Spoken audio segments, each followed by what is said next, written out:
So they had a class. I never added it on. I had no interest. I didn't want anything to do with it. I'm a mechanic. I'm going to build muscle cars. I want to build hot rods, dude. I want to build cool hot rods, and that's it. That's all I wanted to do.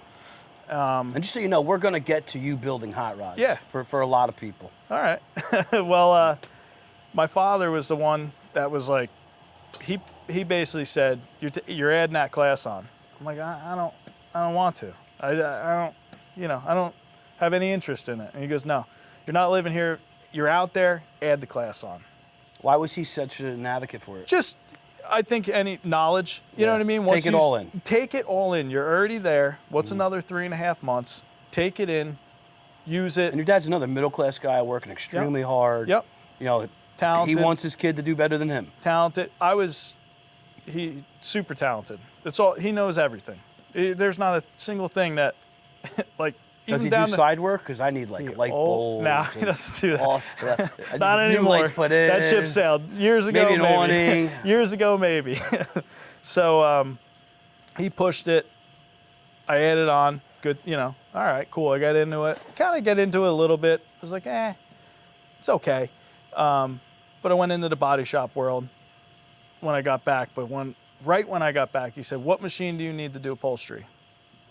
I was like, it's this one right here. I was like, it's either this one or this one. These are the two options. They're like $1,800. He's like, all right, no problem. Which one do you want? That one. So he buys me a machine, sets me up in the basement, and he had a 40-foot boat in the backyard.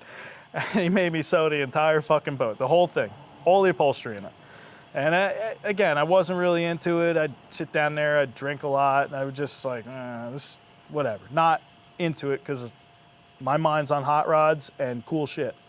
So, another story, around that time, the guy that's been mentioned on the podcast, Uncle Val, I actually did some back seats for him. I started doing a little bit of side work. I actually did some back seats on his fountain. That was back then. Yeah. 2006-ish. Uncle Val's the man. Yeah, Uncle Val. It's like the third or fourth time he's mentioned on this thing. But yeah, Uncle Val, I did the back seats through Carbone and all them guys up at Speed Marine. If you ever have a problem, you call Uncle Val.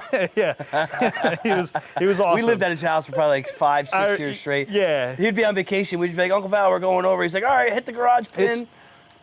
Great guy. It's funny because the relationships back then that I had on that just Uncle Val job, right? Damian Hiller, Coastal Detailing. He was detailing the boat. Another Bricktown kid. Carbone. Bricktown kid. And Jay Waltman, all them guys, Speed Marine, Kyle, Tree Master Killer, all them dudes were right there, like at that boat. And here I am, I don't even know, maybe 20 years later now, and I'm still working with all them. Yeah. Probably weekly, I'm with them relationships, guys. It's man. crazy. But they're deep rooted. Mm-hmm. So yeah, anyway, came back, did some side work in it here and there, picking and choosing. And I went into the body shop world. I worked 10 years in a body shop in Wall Township. Loved it.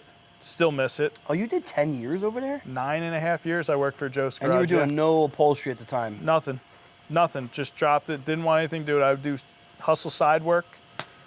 Just doing body shop stuff, painting cars, welding shit for people. Yeah, I remember at your parents' house, you had the car up on the lift. It looked like a freaking scrapyard over there. It was constant rotation of cars. I had like 4 myself, old 71 Eldorado, my 53 Chevy. I had all Eldorado, kinds I remember that. I had all kinds of shit. What was the color of that thing? Gold. Gold, yeah. Gold Eldorado.